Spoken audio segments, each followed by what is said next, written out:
ሰላም እንደምን ቆያችሁ ውድ የአንከር ዜና ቤተሰቦች፣ ሰላም ፍቅር ጤና ባላችሁበት ድረስ እያልን የሰዓቱን ዜና ይዘን ቀርበናል። አብራችሁን ቆዩ። ግብፅ ኢትዮጵያ ላይ ያላትን ጥላቻ በግልጽ ማሳየት ጀምራለች።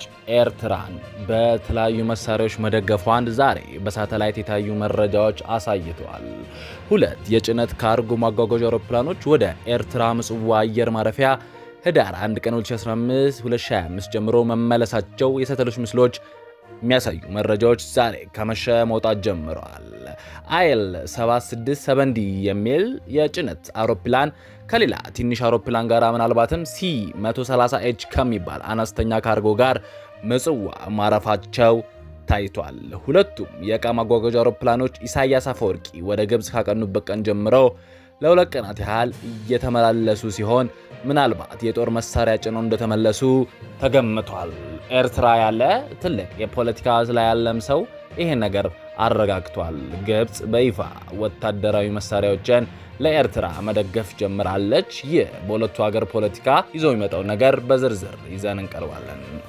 በትግራይ ክልል የምንልከው በጀት ሙሉ ለሙሉ ለወታደሮች እየዋለ ነው ሲሉ ዶክተር አብይ አህመድ ተናገሩ።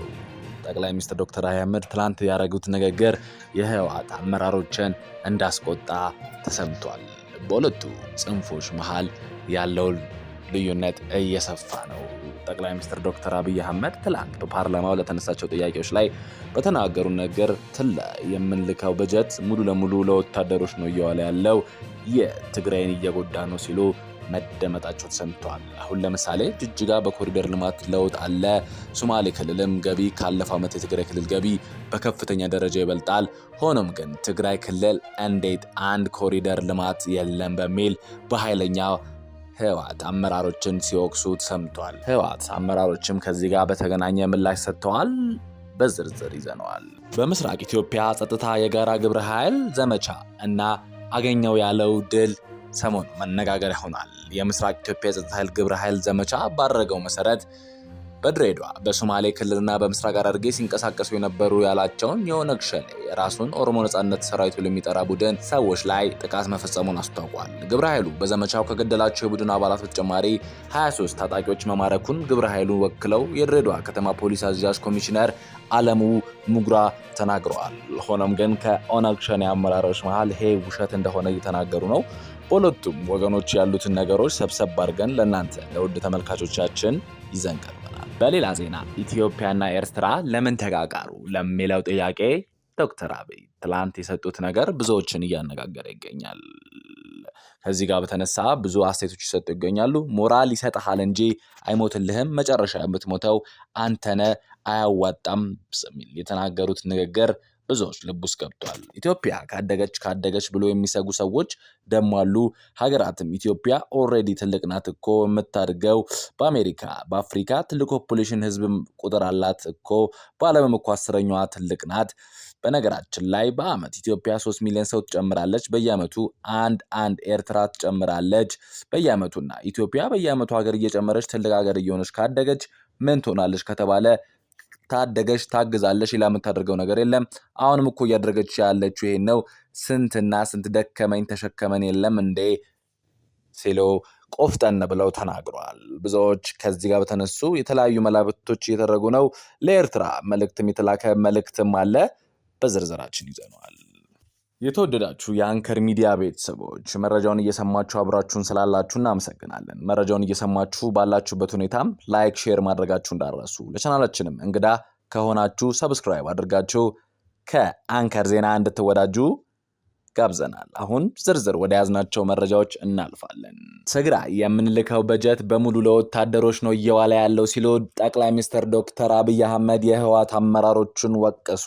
ጠቅላይ ሚኒስትር ዶክተር አብይ አህመድ በትግራይ ስላለ ሁኔታ በተናገሩበት ትግራይ የምንልከው በጀት ሙሉ ለሙሉ ለወታደሮች ነው እየዋለ ያለው፣ የትግራይን እየጎዳ ነው። አሁን ለምሳሌ ጅጅጋ በኮሪደር ልማት ከፍተኛ ለውጥ አለ። በሶማሌ ክልልም ገቢ ባለፈው ዓመት የትግራይ ክልል ገቢ ይበልጣል ሲሉ ንግግራቸውን ይቀጥላሉ። ከጅግጅጋ ገቢ የመቀሌ ገቢ 6 እና 7 እጥፍ ይበልጣል።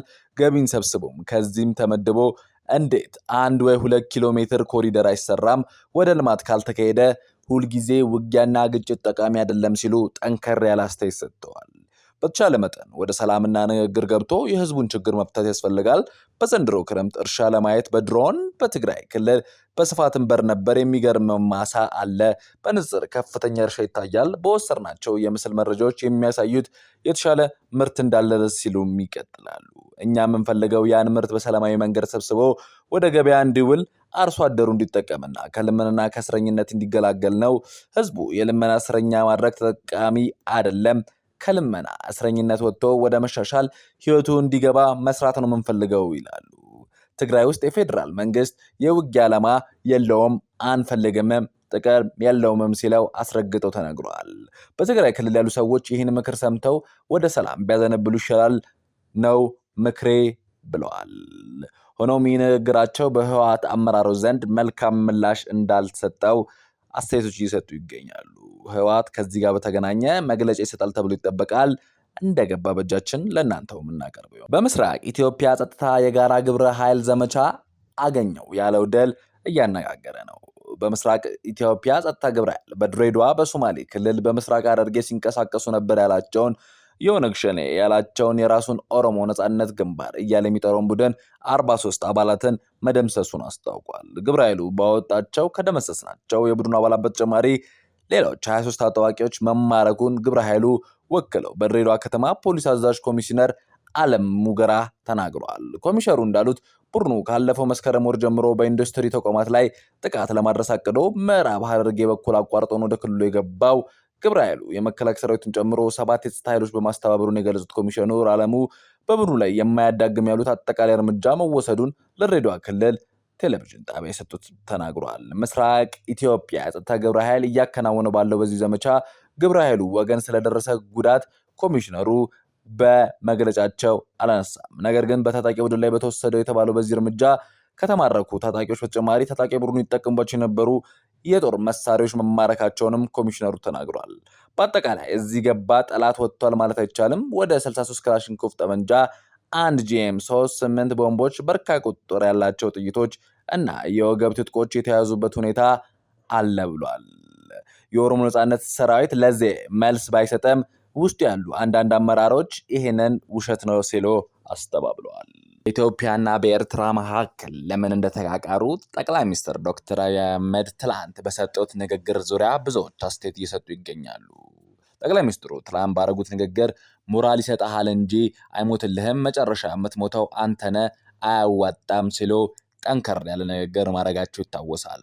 ኢትዮጵያ ካደገች አደገች ብለው የሚሰጉ ሰዎች አሉ።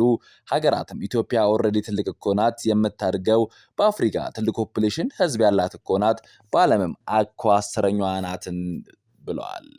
በነገራችን ላይ በየዓመቱ ኢትዮጵያ 3 ሚሊዮን ሰው ትጨምራለች። በየዓመቱ ኤርትራ አንድ ሺህ ሚሊዮንም ያህል ሰው አትጨምርም።